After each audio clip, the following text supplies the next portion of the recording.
buenas tardes. Vou falar em portunhol. Peço desculpas, mas não sei falar espanhol. Me chamo Júlio, estudo uma pesquisa de maestria, não está terminado, estou pesquisando ainda. Queria dizer que estou muito feliz em estar em Peru e neste congresso, nos 3 dias, aprendi bastante coisas sobre educação ambiental. Faço parte do grupo GEASU, que é um grupo de pesquisa que trata da educação ambiental no contexto da América do Sul.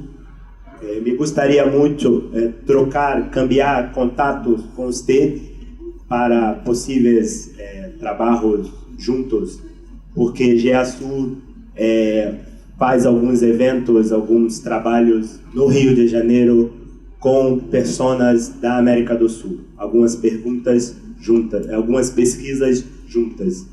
Me trabalho sobre favela e sobre questão ambiental, questão da água em la favela do Rio de Janeiro, em uma favela do Rio de Janeiro. Para contextualizar, la favela, você sabe o que as favelas é o mesmo nome em Peru? Favela é bairro pobre. No Brasil, os pueblos negros principalmente, depois da escravidão, acabou a escravidão, não tiveram para onde morar. Então foram para as favelas, os morros. Temos favelas de mais de 100 anos de existência em Rio de Janeiro, porque acabou a escravidão em 1888 e os antigos escravos não tinham casas e foram para as favelas. As favelas, a maioria dos moradores são negros em las favelas e pobres também. As favelas em Brasil, não sei como é em Peru, mas grande parte das favelas são em las montanhas. As montanhas, os morros, o povo construiu lá suas casas em los morros e em las montanhas. Nós temos no Brasil mais de 11 milhões de pessoas que vivem em favelas. Muita gente vivendo em favelas sem as condições buenas de vida, condições ambientais, com muitos problemas sobre lixo, sobre água. Então, é sobre esse povo que estamos pesquisando. Minha favela, a favela onde o lugar da minha pesquisa especificamente chama-se Morro da Formiga. Fica no Rio de Janeiro, no bairro de classe média, mas no morro está a favela de Morro da Formiga. Essa favela começou mais ou menos em 1940, com pueblos vindos de outros estados, principalmente Minas Gerais e Espírito Santo.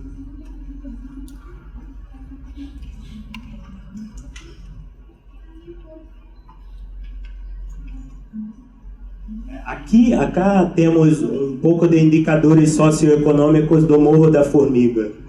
Os indicadores, comparando com outras favelas, o Morro da Formiga mais ou menos, não tão ruim assim. Nós temos alguns indicadores, mas eu queria mostrar o que de fato me chamou a atenção, que é a questão da água. Solamente 47,8% dos moradores têm acesso oficial à água, menos da metade. Como a outra metade fica sem água oficial, né? Essa é o objeto do meu estudo. Nós temos em Morro da Formiga 4.312 moradores e 1.335 casas. E disso que eu gostaria de falar. O Morro da Formiga é perto da Floresta da Tijuca. Eu não sei se conhece a Floresta da Tijuca. é considerada uma das maiores florestas urbanas do mundo. A Floresta da Tijuca é em Rio de Janeiro, é uma floresta atlântica, Mata Atlântica, no Rio de Janeiro, e o Morro da Formiga é perto da Floresta da Tijuca. Com isso, perto da Floresta da Tijuca, perto do Morro da Formiga, formaram-se muitas nascentes de água. Muitas nascentes de água vindas da mata, vindas da floresta. Os moradores se organizaram e fizeram o que estamos chamando de sociedades de água. Se organizaram e fizeram um sistema para captar a água das nascentes e trazerem para as casas. Esse processo, consegui traduzir em espanhol. Esse processo chama-se Sociedade da Água. Estamos estudando as sociedades da água para saber de que forma o conhecimento, a educação ambiental é passada de geração em geração, de pai para filho, e de que forma essa educação ambiental ela é tratada. Os próprios moradores trabalham sobre a água, falam sobre a água, se reúnem, fazem reunião entre si para tratar da questão ambiental. Estamos chamando isso de educação ambiental popular, de base popular, educação ambiental comunitária de base popular. Essa educação ambiental não está na escola. Essa educação ambiental não é feita pelo governo brasileiro, pelo governo de Rio de Janeiro. É feita pelos próprios favelados. Então, me interessa estudar os processos de troca de conhecimento sobre a questão ambiental entre os moradores das favelas.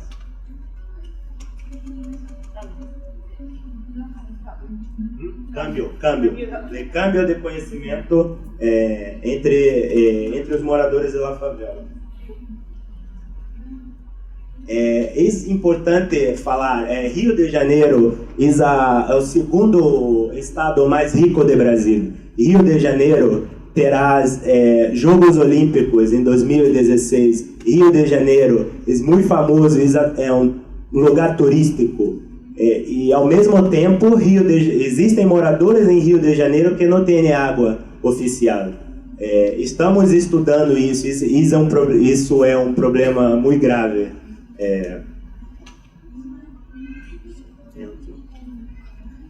Estou um pouco nervoso, peço desculpa. Mas essas são algumas fotos do alto da Morro da Formiga. Temos cachoeira, não sei como se... Cachoeira em espanhol? Cachoeira em alto do morro. Então, os moradores se organizaram e fizeram um processo artesanal de captação de água. Temos isso, cada sociedade de água são grupos de moradores que se organizaram para distribuir a água de la nascente para as casas. Temos um processo artesanal, como eu disse. Eles captam a água da nascente e tragam até as casas. Esse é outro tipo de captação.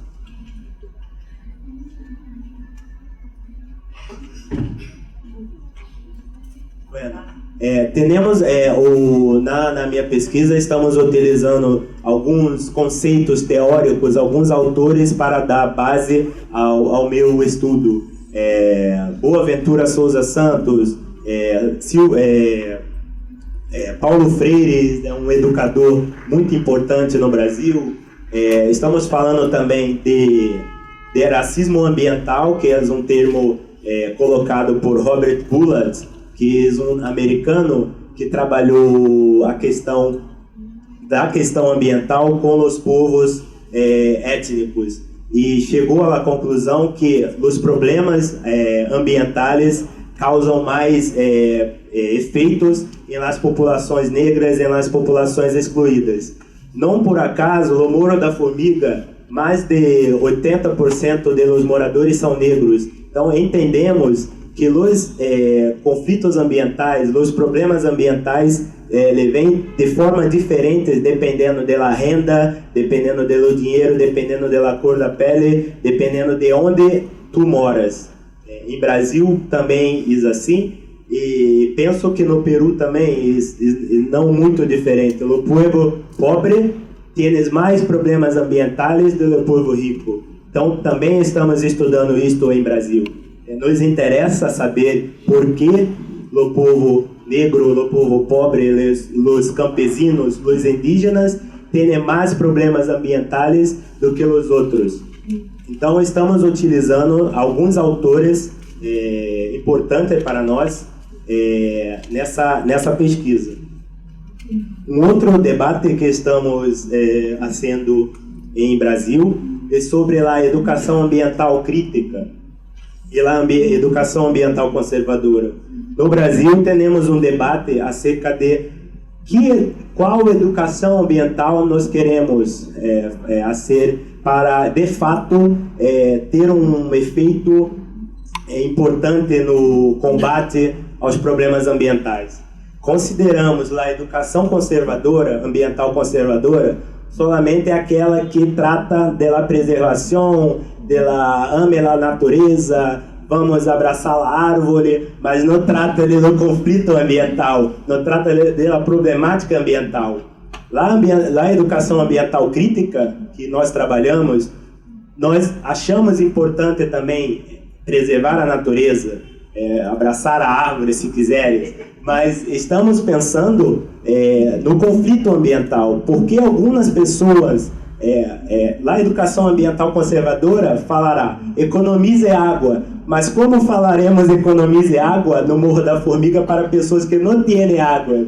Nos interessa saber primeiro por que algumas pessoas não têm acesso à água, antes de falar para economizar água. Então, a educação ambiental crítica, estamos tratando do racismo ambiental, estamos tratando das lutas pela terra, pela luta pela moradia digna, pela luta contra a poluição dos bairros pobres, que são muito maiores do que a poluição das fábricas. Não tienes fábricas em bairros ricos. Estamos estudando isso. E, para terminar, queremos fazer essa pergunta. Então, a pergunta que estamos fazendo é de que forma esses processos da sociedade de água, esses processos de troca de conhecimento, esses processos de gestão ambiental comunitária, como esses processos podem ajudar, de fato, a resolver o problema ambiental do país, do Brasil e, quem sabe, do mundo.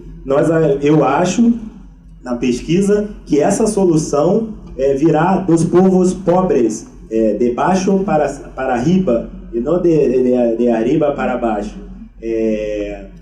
Então, como eu disse, essa pesquisa é de minha maestria, não está concluída ainda, estamos pesquisando, estou gostando muito de ter contato com os moradores do Morro da Formiga, e estamos aí para intercambiar conhecimentos. Gostaria de saber algumas experiências de vocês que possam ser parecidas com estas. E, por último, queria agradecer no congresso e está aqui meu e-mail, e gostaria de trocar informações com as perguntas.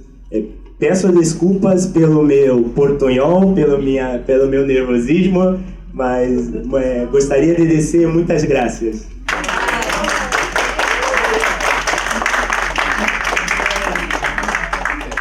Estimado Julio, muchas gracias por la presentación. Creo que tu portuñol fue muy bueno, todo que hemos podido entender, y también tu testimonio. A ver, 1, 2, 3 preguntas. ¿No querés ahí? No, ahorita, si queremos.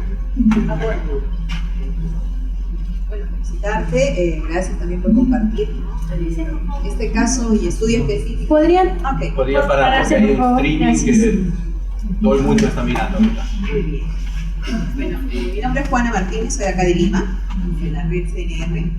Y bueno, felicitarte primero por el estudio que estás emprendiendo, ¿no? Y quería de repente, si nos puedes explicar, tú hablaste del agua como un medidor, ¿no?, de la realidad del agua, ¿no? De la necesidad del agua, que es uno de los problemas más fuertes que existen. Pero ¿qué otros indicadores estás tomando también en consideración? Si nos puedes contar un poquito más. Y este diagnóstico luego, ¿qué va a permitir? ¿Cómo va a finalizar tu estudio? O sea, has hablado un poco de este balance del estudio de conservación ambiental, que es la mirada que se tiene hacia un análisis más crítico, ¿no?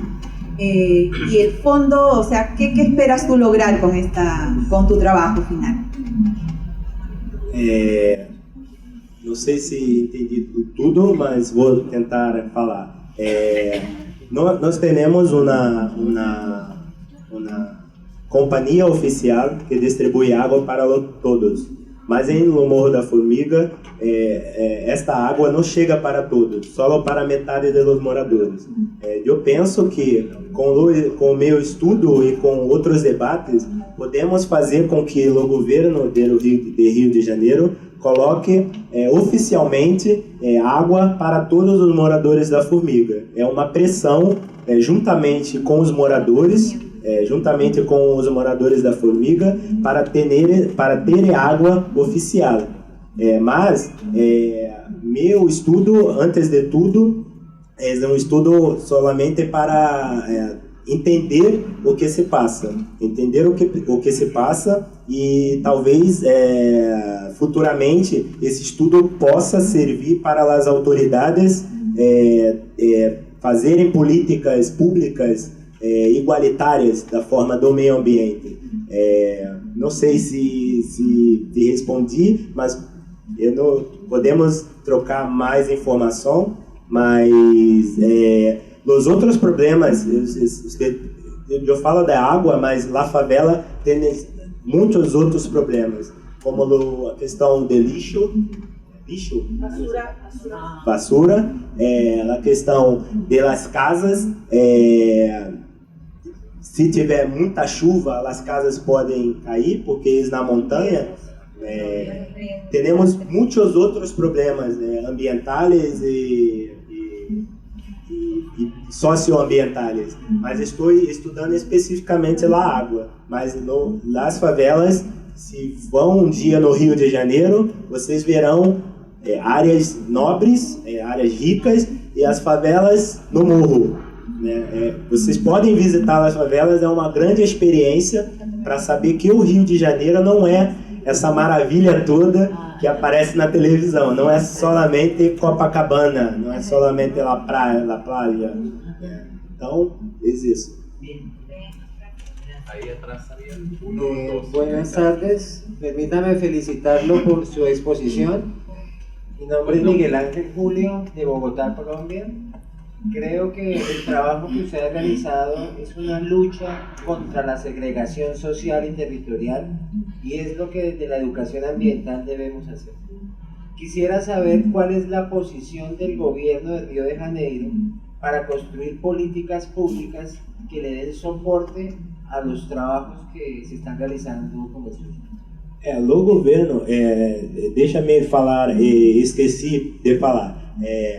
A questão ambiental em Rio de Janeiro, essa favela da Formiga está em um bairro de classe média, um bairro de ricos, mas no morro.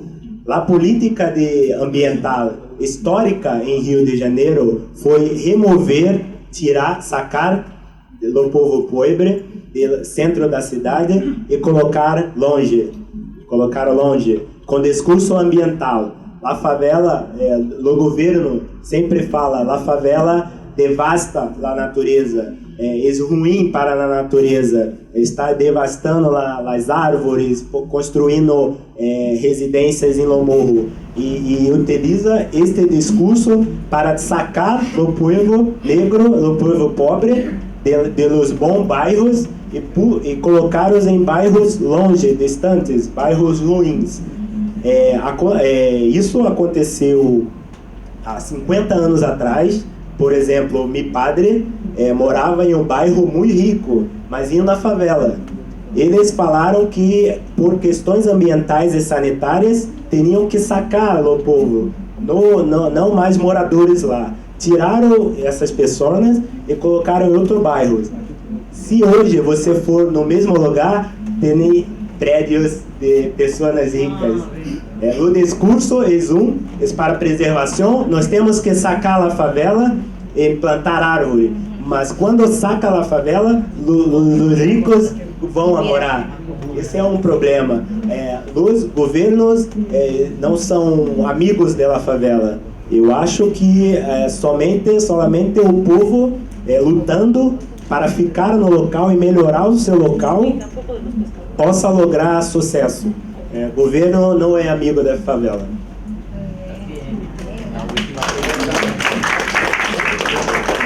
Muy bien. Winder Taleb Cepacaya, coordinador PBAE de la provincia de Coronel Portillo, región Ucayali y la selva del Perú. Quería más que todo, de repente, antes de preguntar, compartir el lugar que trabajo con instituciones educativas, lo que es gestión de riesgo, y eso me permite viajar mucho por la selva. Estaba viendo en tu presentación que tienes, por ejemplo, utilizan cañuelas, ¿no? Como fuente de agua. Allá por la selva del Perú también hay cañuelas, ¿verdad? Que vienen de la altura. Entonces, ellos tienen otra forma de agenciarse de agua, porque también la selva es un poco, a pesar que está en la selva, el agua no es tan buena, ¿no? Entonces, ¿de qué manera esas cañuelas que tienen allá en tu lugar, la población o el gobierno local podrían aprovechar? Porque en la región Ucayali hay un lugar, una provincia, un distrito que se llama Iparía. El 97% son comunidades nativas, es bastante amplio esa región, ese distrito, y ellos lo aprovechan, la cañuela. El gobierno local, el gobierno municipal, a través de tuberías y otras maquinarias más, traen el agua de las cañuelas hacia el lugar. Y el centro de salud, que representa al Ministerio de Salud de nuestro país, es que trata a esa agua. Ahora, en la zona de Padre Abad, que también queda en la zona de Ucayali, en la selva, ellos lo traen el agua de las alturas. Ahí no hay cañuelas, pero por gravedad lo traen también por tuberías y tienen un centro de acopio de agua, un reservorio, y ahí lo tratan, y de ahí es donde distribuyen. O sea, no están cerca a la ciudad, están en zona rural, en campo. Entonces esa es la forma de que lo tratan. Entonces la pregunta es, de repente ustedes pueden tomar, ¿no?, esa referencia y bueno, preguntarle. La pregunta era si ustedes de esa cañuela toman el agua o lo aprovechan. Eso es lo que quería preguntar. La sociedade de água toma a água da nascente para beber, para colocar em las casas e beber. Mas a cachoeira, segundo a lei brasileira, é proibido. Não pode captar a água da nascente da cachoeira para colocar em la casa. Mas também é proibido deixar o povo sem água. É um direito universal acesso à água. Então o povo pega a água da nascente para colocar em suas casas e beber. E muitos moradores dizem que a água da nascente da cachoeira é muito melhor do que a água da empresa oficial.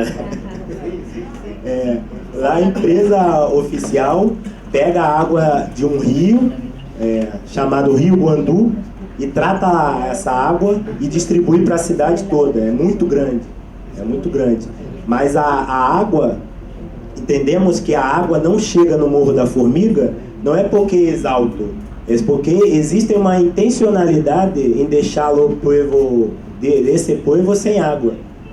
Não é por questões de engenharia, por questões problemáticas, porque o povo rico que mora no alto tem água, mas o Morro da Formiga não tem. Então, com base na educação ambiental crítica, nós achamos que existe uma intenção do governo em não levar água para todo mundo, para o povo pobre.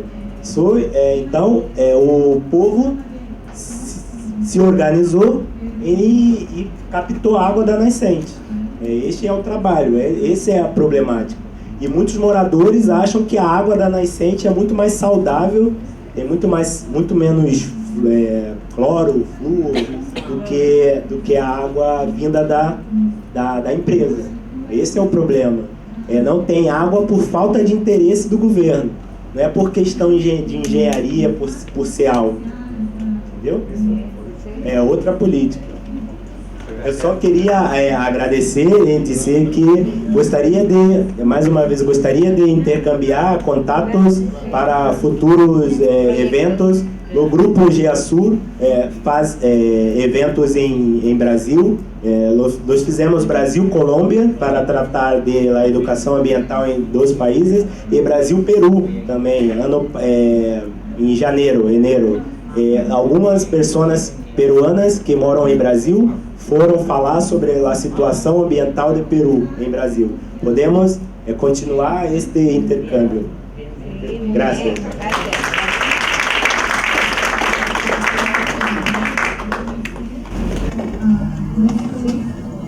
Nuevamente gracias a Julio, y ya llegamos a la segunda experiencia.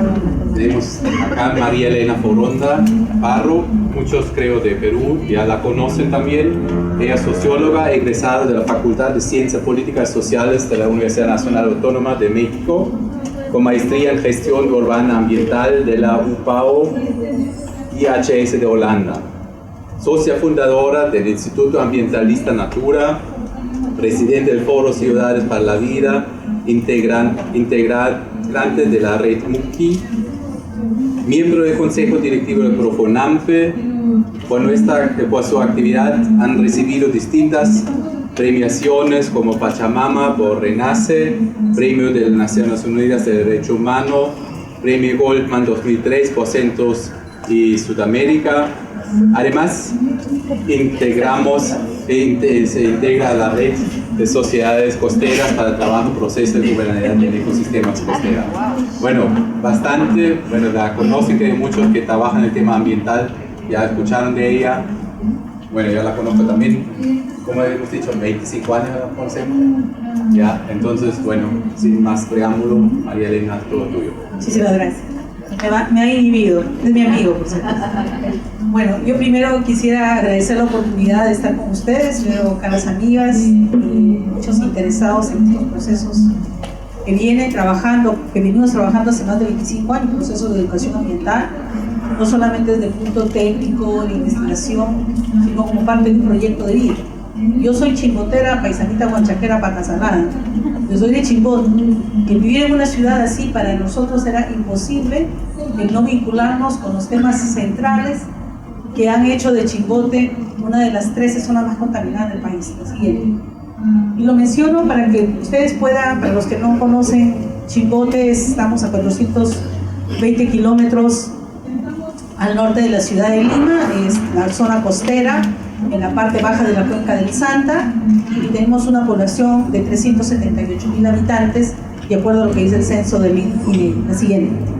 Pero además, Chimbote ha sido catalogada en El Zorro de Arriba, El Zorro de Abajo, de José María Arguedas, como la ciudad de todas las sangres, porque es una ciudad que desde 1940 tenía un primer puerto, era un puerto de pescadores artesanales, solamente 4.000 habitantes. Sin embargo, con el boom de la industria pesquera a partir de la Segunda Guerra Mundial, orientó su proceso de exportación básicamente para el mercado europeo y asiático, y generó un conjunto de disturbios, ¿no? Somos un ecosistema desértico y tenemos mucha población muy laboriosa, sobre todo que viene la gente de la sierra de Ancash y La Libertad, y eso es lo que nos ha dado nuestra configuración especial, ¿no? La siguiente. Esto es Chimbote. No sé cuántos de ustedes han pasado, seguramente es a Trujillo, a Piura, y cuando llegan por Chimbote, el olorcito se ha reflejado en un libro de Juan Carlos Sueiro con una investigación denominada El olor del dinero, ¿no? Porque el modelo mental instalado en la gente de Chimbote es que cuando huele hay plata. Pero Chimbote también era esto, una de las bahías más hermosas. Me perdonan los que son de Punta Sal o de Máncora, pero Chimbote fácilmente competía por su forma elíptica como una de las bahías más bellas del planeta, y era considerada como la perla del Pacífico Sur. Este modelo es el que nosotros conservamos ahorita para impulsar todo un trabajo de ciudadanía ambiental. La siguiente. Y a partir de eso nace nuestra identidad. Nosotros somos ciudad costera, una ciudad que paulatinamente ha dado la espalda al mar, pero que nuestra vida depende de los ecosistemas costeros y de lo que se ha logrado transformar, no siempre muy adecuadamente, ¿no? Pero este era Chimbote. La siguiente, y para mí sigue siendo. Ocupa el tercer lugar de aportes al Producto Bruto Interno. Tenemos aproximadamente 39 establecimientos pesqueros que solamente en épocas de buena producción, no ahorita porque estamos cerca del fenómeno del Niño, pero generan un ingreso de $1.240.000 en 20 días, ¿no? En una época de producción.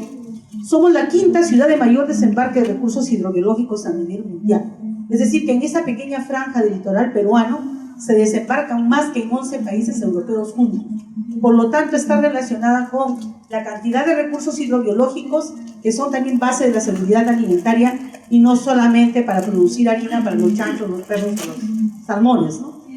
Y por lo tanto, nosotros desde ese ser de Chimbote, la siguiente, hemos logrado identificar algunos problemas. Siempre nos preguntábamos, ¿por qué si una ciudad que ha sido tan ingente de recursos hidrobiológicos, que tiene 39 plantas pesqueras, que tiene una siderúrgica, la segunda más importante a nivel nacional, tiene tan pobre calidad de vida? Y la explicación que nos dábamos es que en este modelo primario exportador aplicado por nuestro país en distintas industrias extractivas, se vio a esta ciudad como una ciudad campamento, una ciudad donde hacer plata y exportar, pero no vivir ahí. Y servir a Trujillo, a Lima, a Miami, lugares más hermosos, y generar un proceso de depredación. Asociado a esto, una visión cortoplacista que no generó un proceso de identidad como ciudad, y además empresarios que no eran locales, sino foráneos.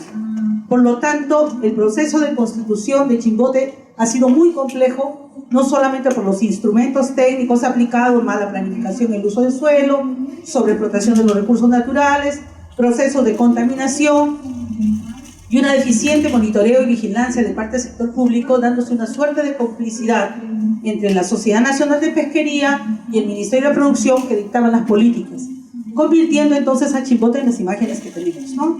Si ustedes se fijan, esta es la imagen de la bahía, de lo que ustedes veían antes. Tenemos aproximadamente 10 metros de desnivel entre la línea de playa en la zona de la orilla y la línea de playa, ¿sí? Hemos perdido playa.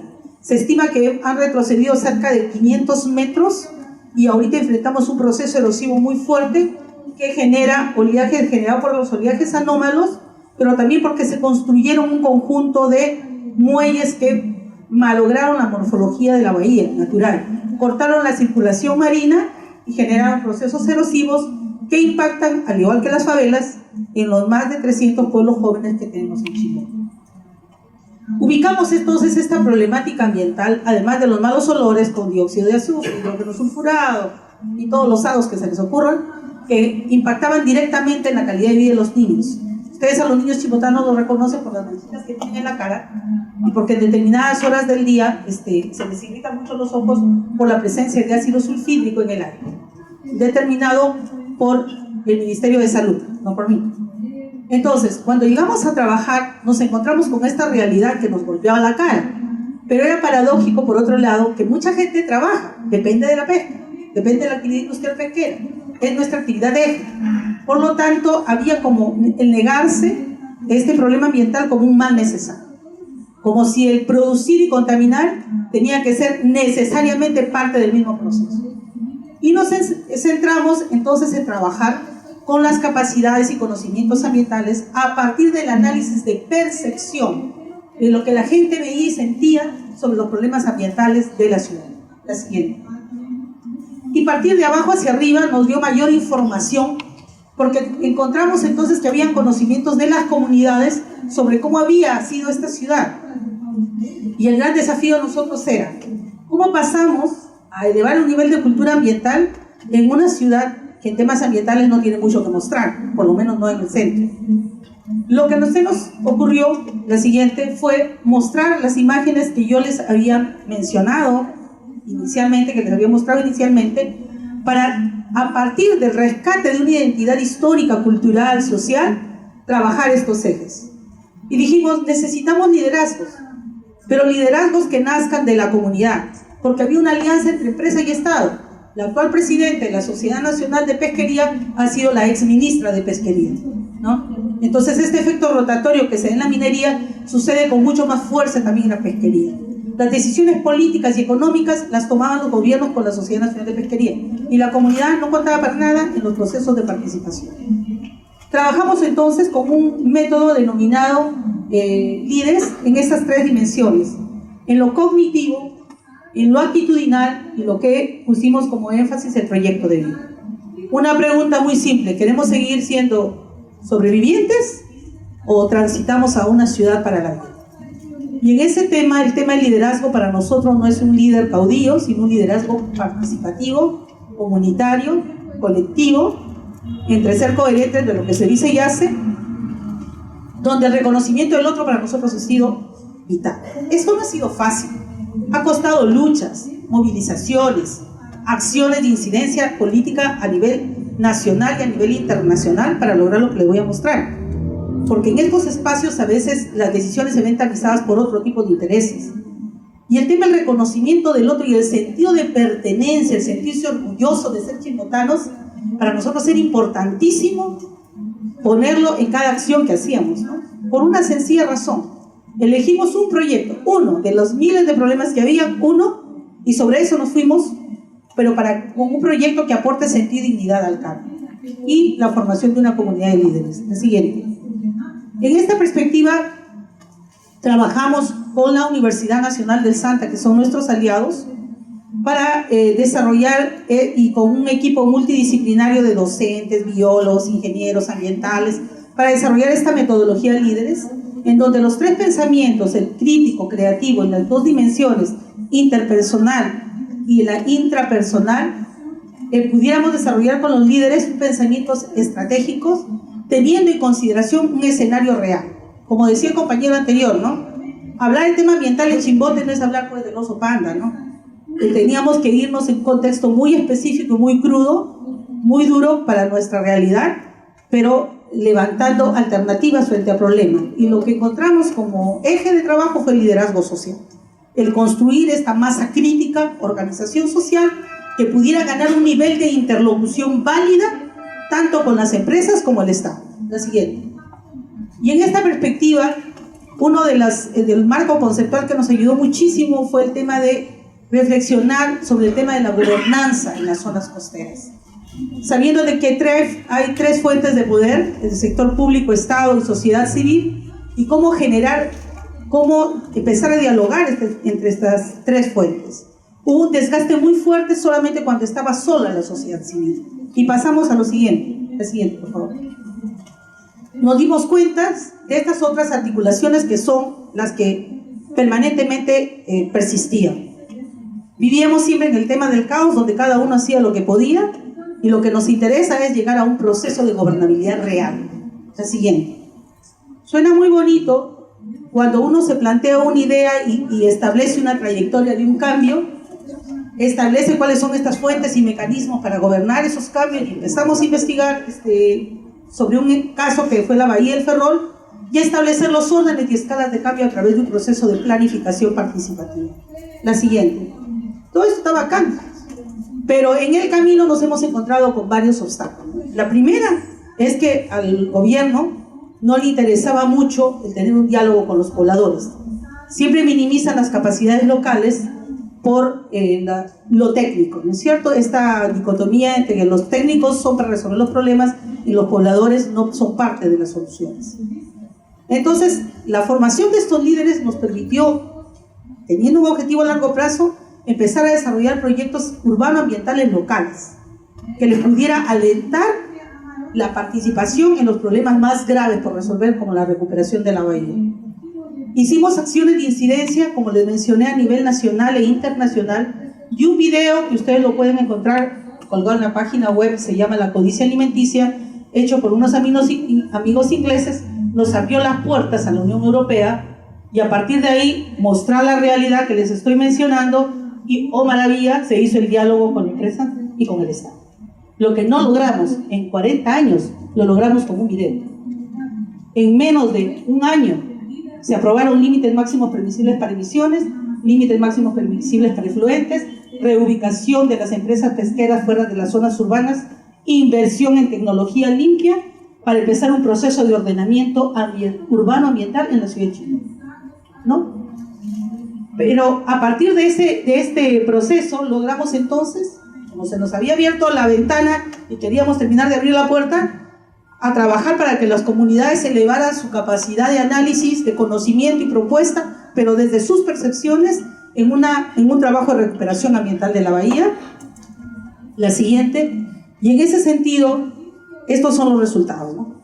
Estamos a puertas ya de la inauguración de un emisor submarino. A mí no me gusta mucho porque yo pienso que el mar no es un basurero, pero fue la medida que se ha adoptado, en donde las empresas previo tratamiento van a descargar sus efluentes a unos 14 kilómetros en la zona de mayor dispersión. Es una inversión de $18 millones. Se ha invertido en tecnología limpia más o menos como unos $60 millones por cada, en la totalidad de las 22 plantas pesqueras. Aprobación y el reconocimiento de los líderes. Era curioso ver cómo la población fue recuperando su autoestima, porque también siento que es un tema de autoestima colectiva, y que por cada triunfo que iba logrando, iba fortaleciendo mucho más su capacidad de interlocución. Fueron manejando más temas, como temas legales, como temas sociales, como temas técnicos, pero no en el nivel de complejidad, sino aquello que era válido para poder generar un proceso de negociación y de manejo de conflictos, ¿no? Y con lucha también, otra vez, habiendo abierto la llavecita allá afuera del mercado europeo, entonces cada vez que había algún problema, una cartita para allá, inmediatamente los de acá abrían la boca, porque cuando les tocaban el billete es cuando ellos entraban en una negociación. Se logró el cambio de matriz energética de petróleo a gas en 5 plantas y en la empresa Sider Perú, que ahora tiene 0 vertimiento de metales pesados dentro de la bahía. Pero esto es para adelante, ¿no? La siguiente, por favor. Nos queda el reto y el desafío de la recuperación real de la bahía, porque les vuelvo a repetir, son más de 45 años de pasivos ambientales con 2,50 metros de materia orgánica en estado de descomposición en el fondo de la bahía, según lo diagnosticó el Instituto del Mar del Perú y la Dirección de Hidrografía y Navegación de la bahía. Ese pasivo ambiental es el que hasta ahora no hemos podido colocar en la mesa para que este tema sea un tema emblemático, como lo fue Talcahuano en Chile, y lograr una recuperación integral. ¿Cuáles han sido nuestras principales lecciones, no?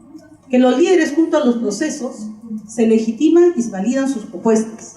Esto que puede ser muy obvio, no es tan fácil cuando tienes una población que por 40 años ha tenido una autoestima muy baja.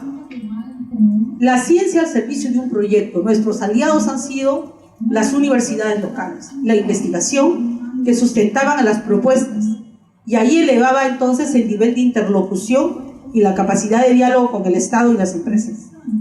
El diseño de estrategias para cada acción de incidencia y el acompañamiento, el fortalecer capacidades y la generación de nuevos liderazgos, y las alianzas estratégicas a nivel internacional y a nivel local. Muchos de los problemas locales no se resuelven en las ciudades, se resuelven aquí en Lima, porque Lima sigue siendo todavía el Perú, y se resuelven a nivel internacional.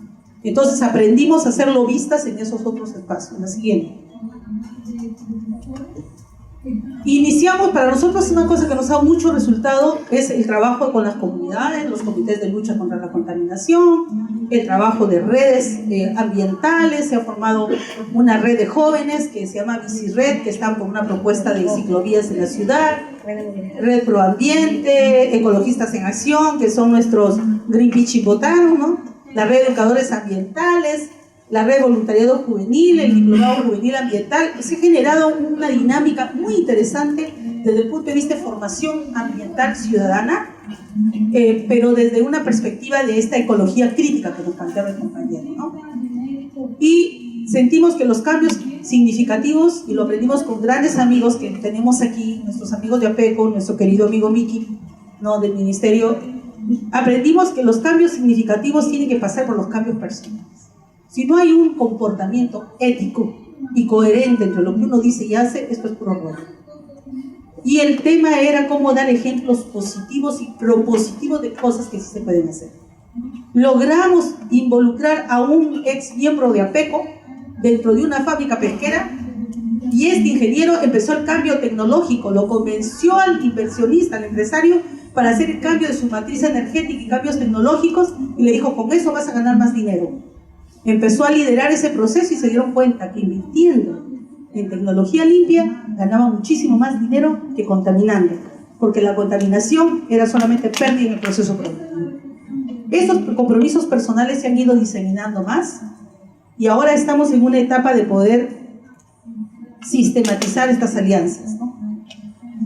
Finalmente decirles que para nosotros esto no ha sido un proceso fácil, nos hemos enfrentado muy duramente a intereses de las empresas, que ha puesto en riesgo a nuestra propia persona y a la institución.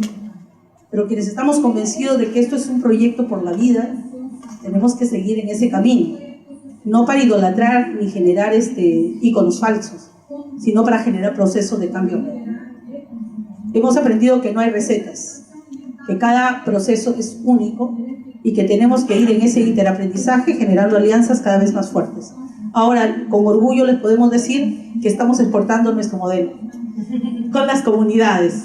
Ya hemos ido a Sechura, estamos entrando en Piura y nos vamos a meter en el lío que tienen aquí con la Coca-Cola en la zona costera, porque pensamos que generando este tipo de redes sociales vamos a poder generar cambios significativos. A mí me da mucha pena todo el retroceso, y perdonen que termine de esta manera, pero creo que deberíamos ser muy críticos. Son 20 años de institucionalidad ambiental que nos ha costado construir para que de un plumazo con reformas políticas se quiera dejar de lado la institucionalidad ambiental en el país. Y esto en conjunto no lo podemos permitir.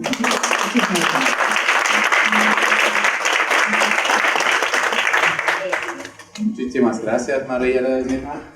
Hay dos preguntas, a ver. Por favor, no. Bueno, buenos días. José Luis Ordóñez de Tacna, a 40 minutos de Arica, Chile. Un saludo a todos los presentes. Primeramente, felicitar a la colega que estaba exponiendo. Me parece brillante todo el trabajo que han logrado ellos y los avances que están todavía impulsando, además aún mirando a un futuro cercano. Mi pregunta era en el sentido de lo que han planteado desde el pensamiento creativo, crítico y el pensamiento estratégico, como lo han esbozado ustedes, y considerando que se ha llegado a los líderes sociales, en ese sentido, el sector educación a nivel de la enseñanza y aprendizaje, ¿en qué medida ha sido inmerso dentro del proyecto que ustedes han planteado? Gracias. Sí. Bueno, nosotros, como le decía, trabajamos con redes. Y una de las redes es la Red de Educadores Ambientales, la REDAM, que está constituido con docentes que hacen un conjunto de iniciativas ambientales mucho más dentro del enfoque pedagógico que ahora el Estado les promueve, ¿no? En esa perspectiva, los educadores que están en la REDAM han hecho un trabajo de alianzas, sobre todos aquellos que están en la zona costera. Allí hemos enfocado nuestro trabajo con las instituciones educativas, para que la escuela sea el vínculo con la comunidad, o sea, una escuela de puertas abiertas que haga también un trabajo de educación ambiental con los alumnos y con la comunidad de manera conjunta, ¿no? Ferias educativas, ferias comunitarias, trabajos de recuperación ambiental hechos por los mismos docentes con los alumnos, prácticas que desde muy pequeñitos ellos pueden aprender. Esa ha sido la forma como nosotros nos hemos relacionado. El Ministerio de Educación nos ha apoyado muchísimo, más de acá de Lima que de Chimbote, a ti te consta, ¿no? Cada vez que queríamos hacer un evento en la UGEL local, siempre teníamos problemas para el reconocimiento, etc. Entonces hemos traído amigos, aliados que están dentro del ministerio para que nos ayuden en la formación de los docentes y han avanzado muchísimo en este tipo de actividades, pero a través de la Red de Educadores Ambientales. Y ellos van continuando su camino y hay reuniones anuales en donde todas las redes nos juntamos para evaluar nuestro impacto en el tema. Hola. Había una. Sí, bien. Buenos días, soy Nina Puelles de Radio Marañón, en el nororiente peruano, norte de la región Cajamarca. Más que felicitarle, agradecerle por venir a compartir esta experiencia y por esa vocación de servicio que tienen para trabajar con nuestras comunidades. Me gustaría que me pudiera, o nos pudiera, perdónenme, nos pudiera contar algunos detalles de cómo han hecho para poder lidiar con todos los problemas políticos que siempre se suscitan en este tipo de trabajos. Me refiero a los problemas políticos que provienen más que todo de los gobiernos locales y regionales. Si es que lo han tenido, cómo han podido lidiar con eso, o si es que ha sido un trabajo que no han necesitado o contado necesariamente del apoyo de estas dos instancias, ¿no? Porque en mucho trabajo que realizamos he ido escuchando experiencias, conversando con la gente, y ese es uno de los principales problemas para poder hacer más trabajo y que esto se replique también. Gracias. Creo que nuestra estrategia fue una estrategia de tomar en consideración las ciudades que estaban alrededor de Chimbote, y no Chimbote mismo, que era el hueso duro de roer. Entonces pensábamos en otros distritos, en Nuevo Chimbote, en Coixco, en Santa, en Guarmey, que están en el litoral costero, a trabajar procesos de Agenda Local 21, visiones compartidas de futuro, proyectos presupuesto participativo, y trabajar ahí, incorporar el componente medio ambiente, componente ambiental, con los gobiernos locales que así lo deseaban. En el caso de Chimbote, nuestro trabajo ha sido de presencia muy fuerte desde la sociedad civil. Los espacios no estaban abiertos, pues nos lo tomamos. Habían asambleas, los municipios tienen, ¿no?, sesiones de consejo, íbamos a las sesiones, no tienes derecho a voz, pero tu presencia dice algo. Y hemos sido recontra creativos, como utilizar los teatros, circo, maroma. Mira, ¿qué no hemos hecho para poder tener una presencia significativa? Y los alcaldes, si bien es cierto, revisan los oficios que llegan con los memoriales, sí leen todos los días los periódicos. Entonces nuestro trabajo ha sido muy mediático, con prensa local y de alianza con las universidades. Entonces, las cosas que nosotros proponíamos, no solamente protestamos, sino teníamos propuesta. El tema de la ordenanza municipal salió en un foro ciudadano. Convencimos a la regidora del municipio provincial del Santa, apoyamos en la elaboración con el Colegio de Abogados de la ordenanza municipal, coincidió el video la denuncia internacional y se aprobó la ordenanza para la reubicación de las industrias pesqueras fuera de la zona urbana. O sea, han habido varias estrategias que hemos utilizado. Y como riesgos que les decía, bueno, yo les invitaría, para no hacer más largo esto, que ustedes revisen un poquito mis anticuchos, y ahí van a encontrar sí, pues, esos premios que he mencionado.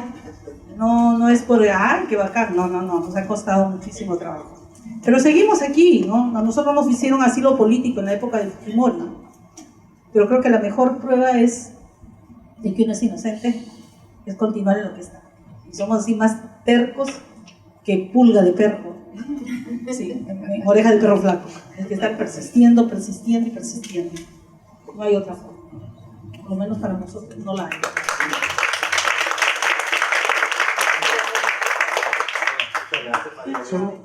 Ya, algo chiquitito, ¿no? Gracias. Carlos Alberto, de la Universidad del Quindío en Colombia. Solo para que dos preceptos, por favor. ¿Qué opina usted de la resistencia no violenta y la justicia ambiental? Que es el tema de este. ¿Media hora más? 2 minutos. Gracias. Yo considero que los métodos no violentos, los métodos pacíficos son muy potentes cuando son muy bien canalizados y diseñados.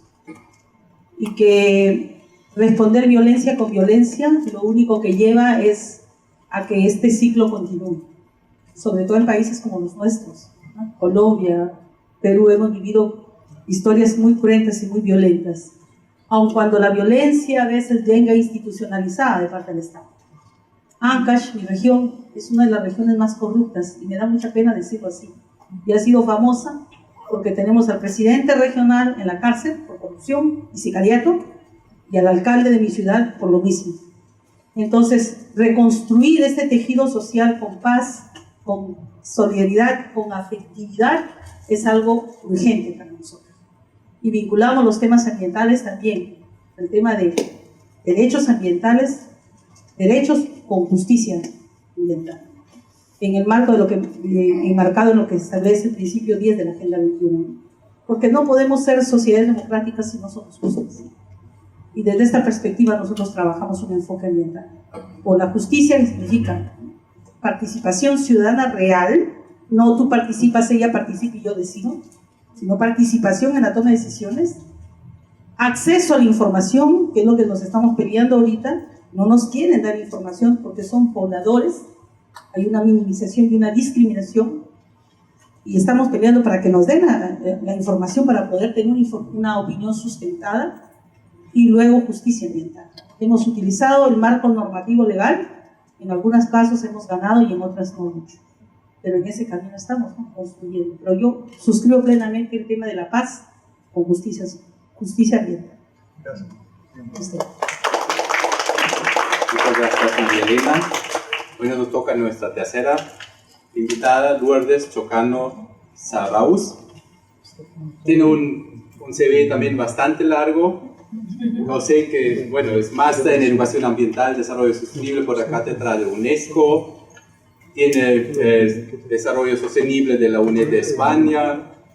Y así hay muchísimas más, pero lo más importante es que nos va a presentar ahorita acá. Eso es con el pueblo Aguajún también, entonces creo, y además me solicitó 15 minutos, no me van a alcanzar, entonces mejor damos el espacio ahorita a su presentación. Buenas tardes a todos. ¿Me escuchan? Esta presentación es bastante complementaria a los maravillosos compañeros que he tenido una suerte increíble de compartir en esta mesa. ¿Sí? Y es complementaria, ¿por qué? Porque nos estamos viendo precisamente en una ciudad gigante, enorme como Río de Janeiro, con tremendos problemas, como nos ha explicado Julio, ¿no?, al chipote de María Elena, ¿no?, y ahora nos vamos a la selva. Miren, quiero hacer una observación. Considero que hubiera sido muy interesante que los reales protagonistas de este trabajo que hicimos colectivamente con Sara Moreno, que también hubieran estado presentes. Digo, menos mal que utilizamos una serie de medios y nos ha hecho posible que las voces de ellos lleguen, las voces y las imágenes de ellos lleguen hacia ustedes. Explico un poquito en qué consistió este trabajo. Este trabajo es una parte de un trabajo sobre 4 pueblos indígenas amazónicos. Fue una invitación que hizo PRAIA, es Proyecto Amazónico Indígena, Proyecto Regional Indígena Amazónico, y tuvo auspicio del SIDA, ¿sí? Se escogieron 4 pueblos amazónicos. En Perú se escogió al pueblo Aguajún. En Brasil al pueblo Ticuna, ¿no? Por si acaso el pueblo Ticuna también es colombiano y también es peruano, ¿no? A los subchiquemonas, que son bolivianos, y a los chiquitanos, que son bolivianos, ¿sí? Entonces, nos vamos a referir en esta exposición, que es bastante apretada porque hay muchísimas cosas que podríamos profundizar, pero por el tiempo tenemos que hacer foco, como se dice, ¿no? Entonces, vamos a remitirnos solamente a la experiencia, que es percepción del cambio climático del pueblo Aguajún, ¿no? Específicamente, trabajamos con la comunidad de Nazaret. Voy a hablar un poquitito sobre esta comunidad de Nazaret. Levanten la mano, por favor, los que no son peruanos.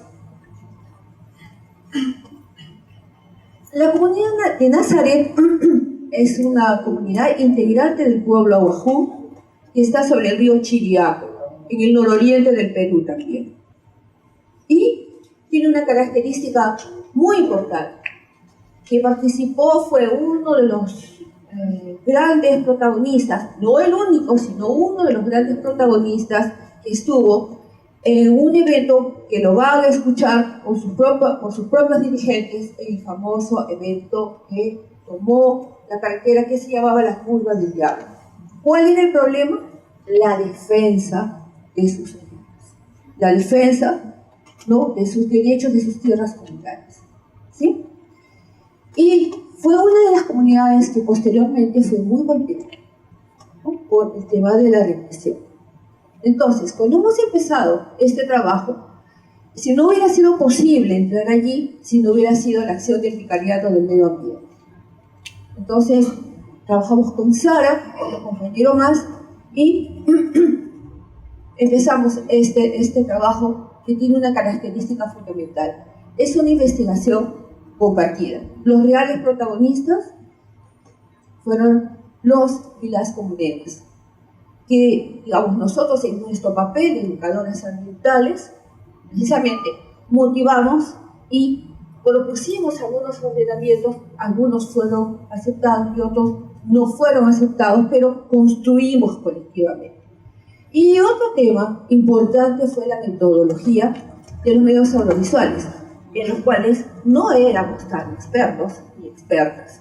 Y por si acaso, si ustedes van con las tomas que van a ver, incluso las ediciones que tenemos, es que han sido trabajados aprendiendo todos juntos. Entonces no esperen ver una cámara perfecta, sino todo lo contrario. ¿Sí? Bueno.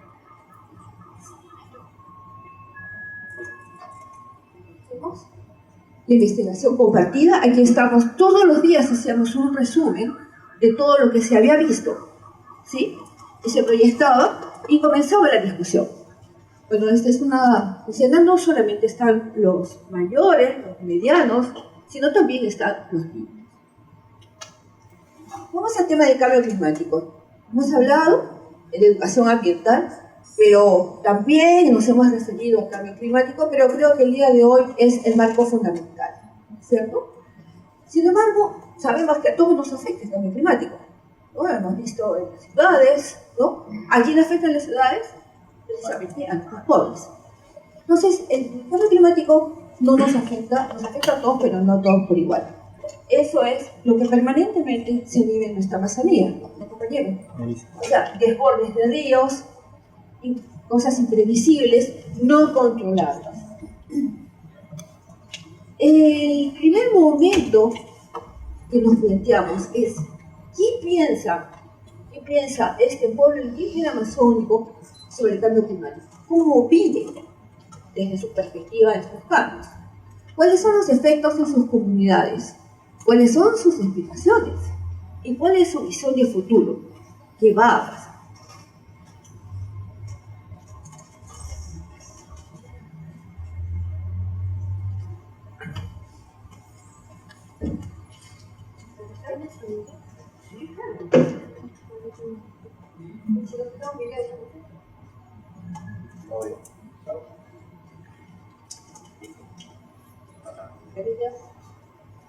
¿Lo paro? Sí, sí, mejor.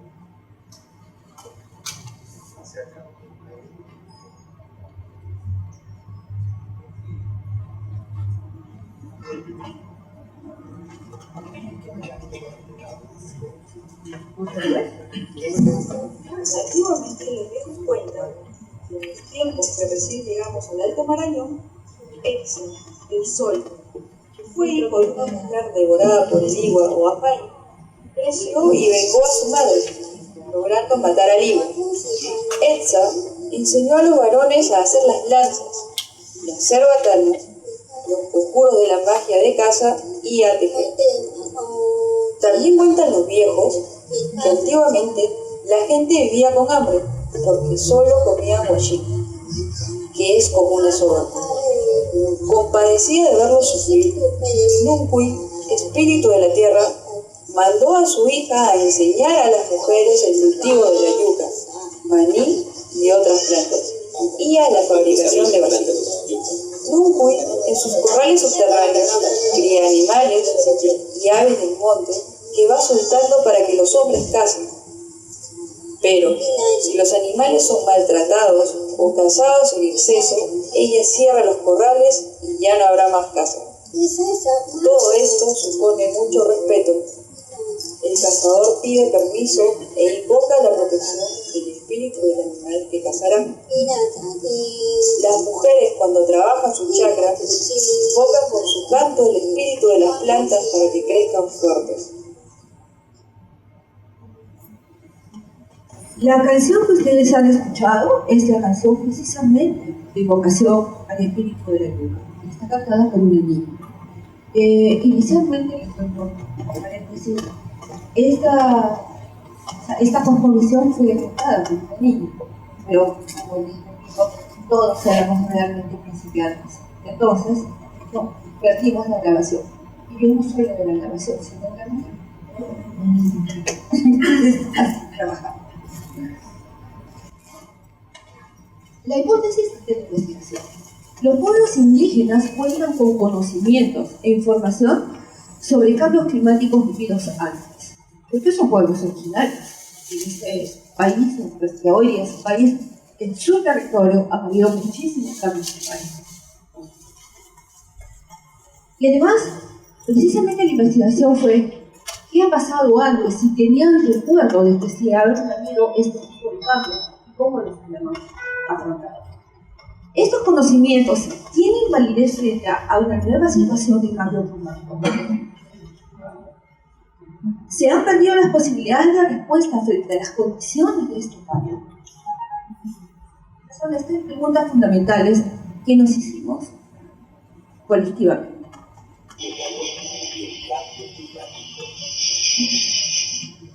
Yo me llamo Eliseo, vivo natural de la comunidad de Nazaret, de esta zona. Muy poco calor y ahora que estamos sintiendo es el calor que hace más fuerte que antes hubo, y ese es el todo cambio que nosotros estamos viendo. Pero ahora está muy fuerte calor que no se puede trabajar prácticamente hasta las tardes, sino que nos trabajan pero cansan muy rápido porque por haber mucho calor. Por eso a los nuestros paisanos trabajan pero dejan un par de horas para que baje el sol y después siguen trabajando por la tarde. Justamente se está dando cambios muy diferentes que antiguamente nunca se enfrentaba ese calor como ahora. Hoy día estamos en tiempo de invierno, pero bueno, en este momento estamos soportando un calor que nunca se ha sentido. Yo digo, esto sería una consecuencia en donde los países más grandes están utilizando bastante fábricas. Esta es la consecuencia que nosotros pagamos. Por otro lado, antiguamente, como les dije, nunca se notaba este cambio. Vivíamos tranquilos. Observaciones lo que acabamos de ver, ¿no? O sea, cómo afecta en las ciudades, cómo afecta en el trabajo, cómo afecta para un mundo totalmente ligado al mundo natural, ¿no? La persona que acaban de ver es el gato de la comunidad, Jorge Llamas. Está vestido con su ropa. Además, es importante que estas cosas se están incluso revalorando, porque hubo un momento en la historia de los pueblos amazónicos, nuestros, en especial el pueblo Guajún, durante mucho tiempo se trató de asimilarse a los occidentales, muy poco tiempo, porque recién en el año 1960, ¿no?, son integrados a la escuela y a través de la escuela son occidentalizados. El día de hoy, los Guajún están recuperando su tradición, ¿no? Entonces, el mismo hecho de sentirnos con sus ropas tradicionales, ¿sí? Además, la pintura indica que es de guerra, ¿no? Porque una pintura de guerra durante mucho tiempo también se ha usado y se sigue usando. Existen enfermedades desconocidas como el cáncer a la piel, alergias, sarpullidos, etc. A la pregunta que usted está haciendo, le podría dar la respuesta que sí se siente el cambio, pero terriblemente. Sí, inclusive las enfermedades. Hay un cambio terrible. Yo pienso que, ¿cómo será de aquí a 10 años? Si no se frena la explotación del petróleo, contaminación del agua, va a ser terrible. Por cuestión de tiempo hemos tenido que parar, o sea, cortar, seleccionar Pero es interesante que antes en la zona no había, casi toda la Amazonía existe, ¿no? En Colombia, en todo lado, es el tema de esos mosquitos chiquititos que nosotros le decimos manta blanca, ¿no? Como es un poco más alto, no llega. Y la presencia de muchísima cantidad de insectos, como hormigas, moscos diferentes, alacranes, en fin. Y también la presencia de otro tipo de enfermedades por contaminación del mar, ¿no? Aparte de las estomacales, a la piel, ¿no? E incluso en las niñas, a los órganos. Interesa también ver la diferencia y el énfasis de género en estos relatos, ¿no? Las mujeres van a enfatizar en el tema, sobre todo de la comida cotidiana, de las enfermedades. ¿Qué hacemos frente a ese tipo de enfermedades? ¿No? Los varones más bien, cómo sobrevivimos, cómo conseguimos intercambiar para conseguir alimentación, pero mucha alimentación inclusive ya no es la producida por el bosque, como vamos a ver, ni tampoco por los ríos, cada vez hay menos. Otra cosa importante en esta perspectiva de análisis se ha conversado entre todos, ha sido la participación. En la participación, y les voy a confesar una experiencia particular que lo conocemos mucho González, ¿no? Pensábamos que eran más parecidas a las mujeres ayánicas. Las mujeres ayánicas, ¿no? Son igual que las lideresas o las cabras, no mucho las abuelas, pero en este caso fue una sorpresa increíble. Lógicamente se sentaron hombres a un lado, mujeres a otro lado. Sin embargo, las lideresas se juntaban con todos, ¿sí? Cuando comenzamos a hacer el trabajo, yo las cuidaba un poco a las mujeres, ¿no? Así, para que se sintieran cómodas, generar posibilidades de una situación relajada para que pudieran intervenir. ¡Oh, sorpresa! En el desarrollo del taller, a las mujeres teníamos que decirles, por favor, un ratito, ¿no? Dejen intervenir a los varones, ¿no? Y ustedes van a ver a muchas abuelas, cuando las van a conocer, hablar. Hay un señor, que el último que habló, que dijo, ¡oh, por el cambio climático! Él es conocido como el historiador. O sea, es gran parte de la memoria ordenadora de la el cambio climático y el agua.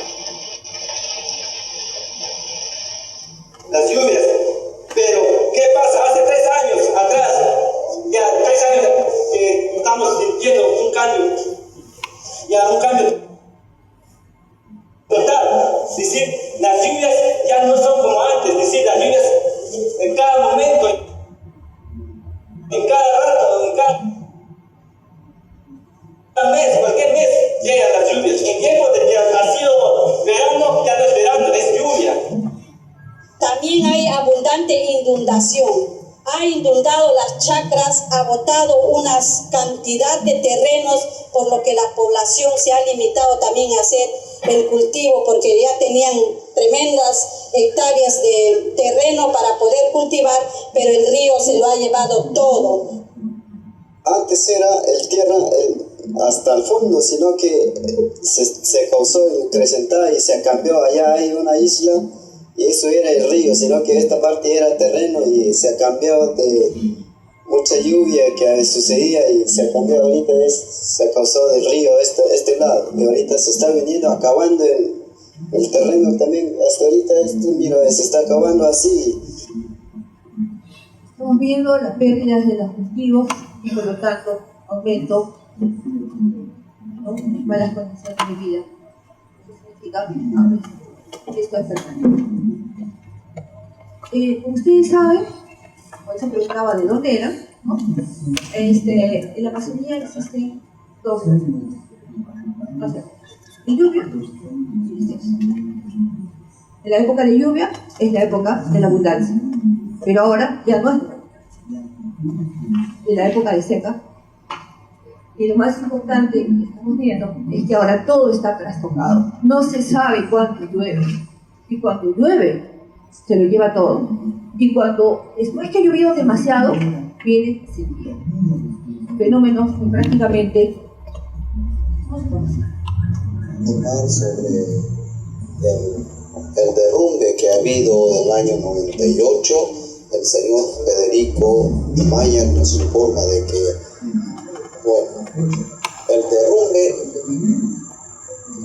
ha habido de esta forma: 2 días de lluvia tremenda, 2 días de lluvia fuerte, como se puede decir, ha habido. Después, los días siguientes ha habido unas lloviznas, como se puede decir. De esa manera ha venido bajando los cerros, las chacras, montes, así, bosques ya con todos los árboles grandes, rocas. Como hay quebradas chicas, eso se han convertido en como se puede decir, unas quebradas grandes. También, como se dan cuenta, es importante la traducción, ¿cierto? Él es un joven muy importante en la comunidad, es el hijo del señor de un también de mucho prestigio por el nivel de conocimiento que tiene por los vecinos de la comunidad, ¿no? Entonces, utilizamos estos recursos para que pudiéramos vivir en pieza. Bastante pescados de diferentes especies, y ahora lo que está sucediendo es la pérdida de todo pescados grandes que antes conocíamos, y ahora este zúngaro, este toruchigo que estamos diciendo, y los pescados boquechico, sí, casi no, eso no hallamos, y solamente lo que estamos hallando es lo que son chiquitos, lo que decimos mijana, eso nada más son lo que conocemos.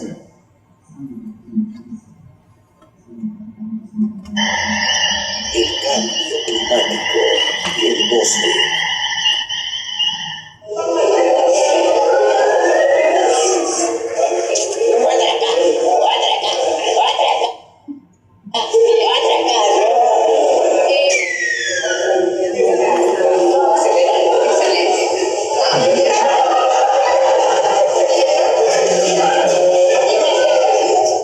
Y ahora llegamos al cambio climático. Cuando viene el cambio es cuando el mundo lo conservaba, cuando hacía las chacras, conservaba los árboles grandes, no los tumbaba, porque esa era una sombra, además no tenía cómo tumbar.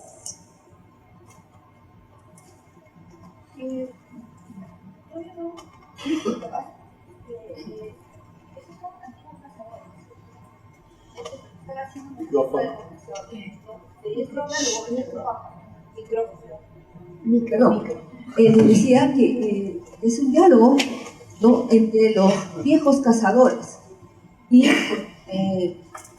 nos cuentan ellos mismos que para poder cazar tienen que caminar muchísimo. Jóvenes cazadores, el día de hoy, por necesidad o por problema de la comercialización de las maderas ilegales, se abundó la motosierra. Entonces, al mismo tiempo, hay un desbosque realmente discriminado. Ha explicado cuáles son las plantas que antiguamente sembraban, ¿no? Ha enumerado en Aguajuns, Tambó, en Tamú, Chiqui, Pina, Yubí, todo esto nosotros sembraban las abuelitas para que sus hijos coman diariamente y que sean fuertes, pero ahora en la actualidad nosotros vamos a la chacra y no lo hallamos, esas plantas que antiguamente sembraban las mamás, ¿no? Y eso no nos cuesta para sembrar, sino que en cada comunidad las abuelitas cada día más se están muriendo, más que todo, no siguen como antes, por mala alimentación, todo esto, ¿no? Y otra cosa que nos está contando es, antiguamente los viejos usaban una planta del monte que se llama piyú, y esa planta era especialmente para las muelas, ¿no? Masticaban esta hoja para para que sus muelas no les piquen. A la pregunta que dijo, todo lo que comían nuestros ancestros, nuestros abuelos, hoy en día no se come. Por ejemplo, no te conozco todas las frutas que puede haber en el bosque, no hay. Porque fueron tumbando, comiendo, y la juventud ya no lo conserva. Entonces ya no hay todo lo que se comía, no hay las chontas, así que era suri, así estés en cinta, estés deseando, no se puede porque ya no hay. Más antes, como había aves y las aves comían sus frutos y iban a reforestar, pero ahora ni las aves no existen ni algunas plantas que puedan llevar a reforestar, y por ese motivo me parece que ya hay pocas plantas en la selva, es decir, en el bosque. Ya no son como antes que encontrábamos cantidad de árboles, ahora sí podemos encontrar en minoría. Muchas gracias. Bastantes aves existían en el territorio autónomo. Por ejemplo, este lugar de Nazaret abundaba animales, chachabacas, monos, pauquín, variedades de animales.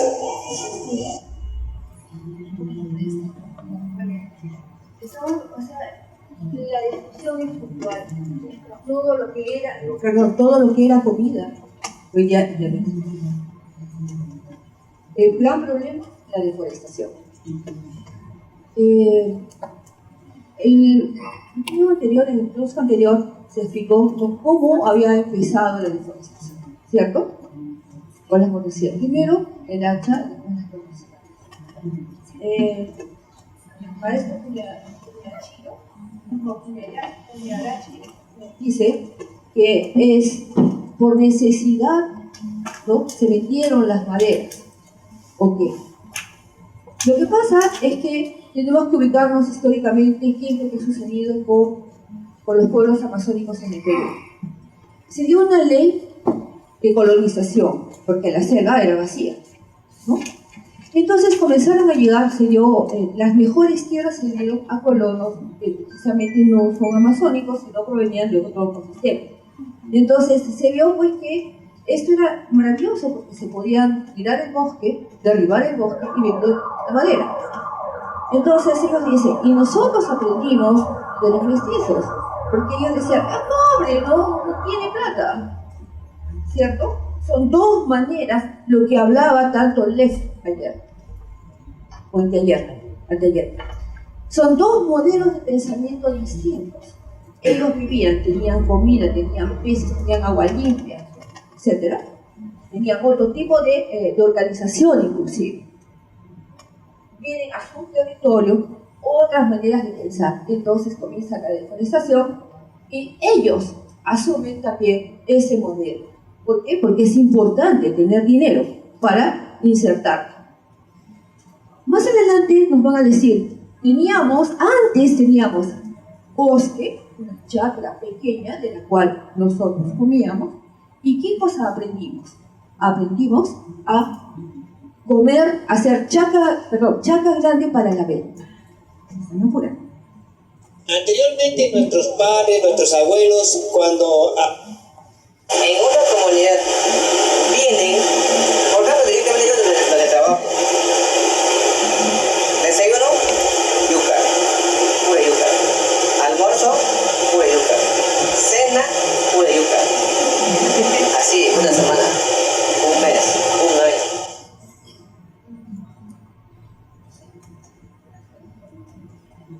¿Qué es lo que han olvidado? Ellos dicen, hemos olvidado que la selva tiene vida. Esta es una síntesis de lo que se dijeron en las diferentísimas reuniones que tuvimos. Y era una idea fuerte. Las plantas tienen vida, la energía del bosque alimenta nuestros conocimientos. Las plantas tienen el espíritu que cura a los enfermos.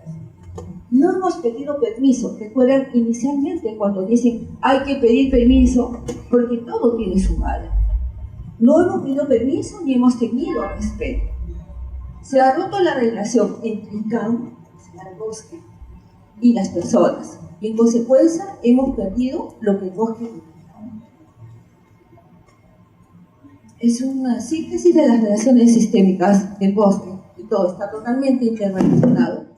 Hacer este mapa conceptual fue sumamente recontra fácil, porque el pensamiento indígena es profundamente sistémico, ¿no? Ordenar esto es sacado del propio trabajo que hicimos, ¿no? Porque lo hicimos incluso de una forma mucho más bonita, con líneas, con colores, etc.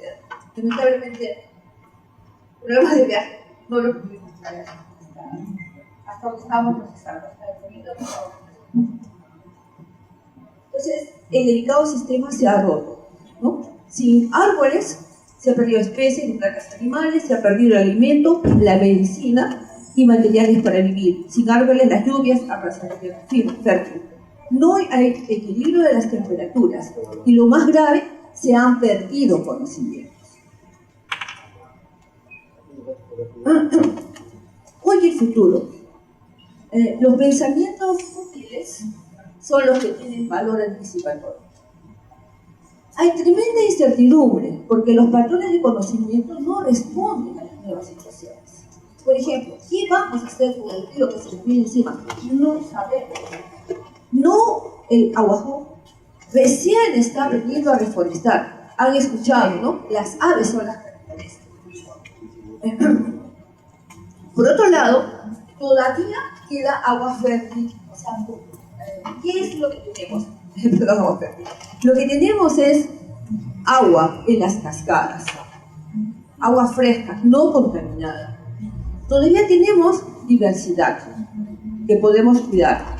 Pero lo más importante que también tenemos es a los portadores, a los abuelos que nos pueden, las abuelas, abuelos que nos pueden enseñar a conservar.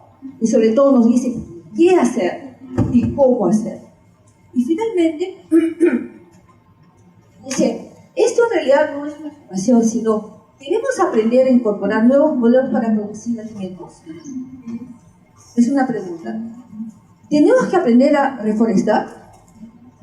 Muchas cosas que se saben, que no se saben, como contener el río, como luchar contra el viento y otras amenazas. Y aquí, por favor, viene lo político.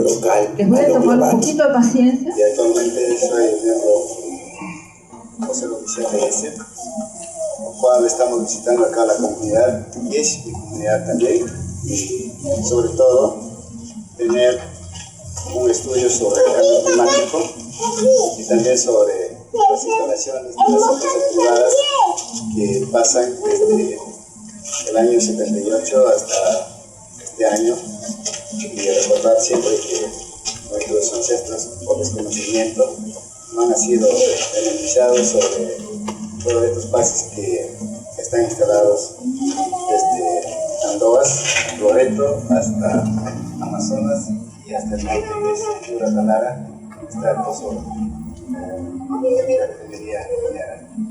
En el caso concreto de aumentar nuestro centro, esto justamente nosotros hemos visto en el movimiento ilegal, porque un convenio 139 nos dice que deben consultar al pueblo, sin haber consultado ningún tipo.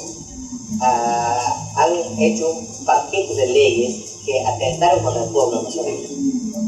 Por lo tanto, con este gobierno de Alan García, por el Tratado de Libre Comercio, para implementar ese Tratado de Libre Comercio, ha decretado varios decretos que están contra los pueblos indígenas.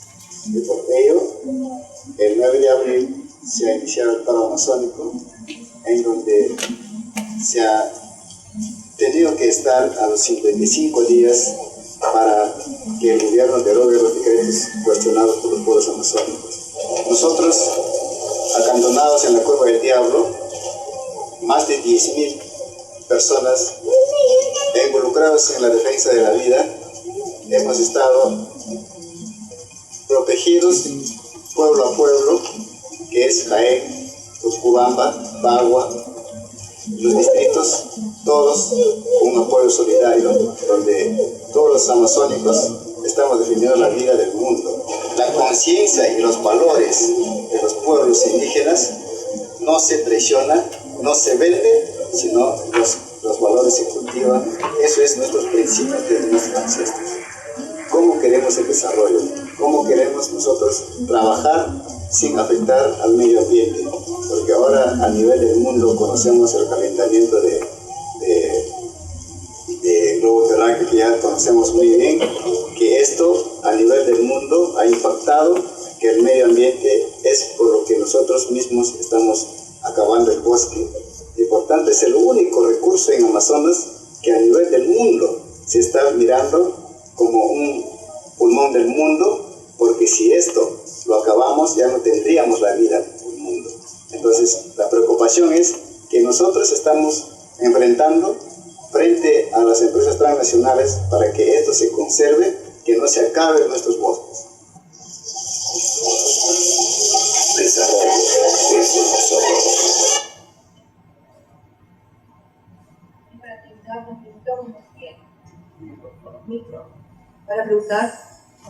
Para terminar nos preguntamos lo siguiente. El Estado, por definición, ¿no?, tiene que velar por el bien común. Ese es el objetivo político. Un Estado tiene que velar por el bien común. El principio de política. ¿Cómo se pueden defender los recursos del bosque y del agua si hay intereses contrapuestos?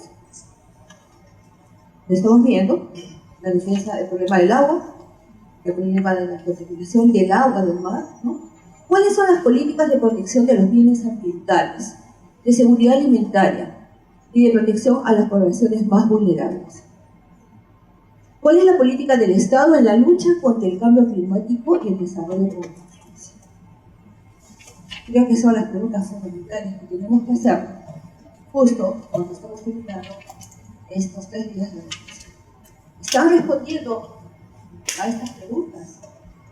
Porque para mí es muy importante no solamente escuchar lo que dicen los decidores políticos, sino también que nosotros hayamos hecho todo el esfuerzo, ¿no?, ustedes con la paciencia y también con la suerte de poder habernos escuchado y en esta.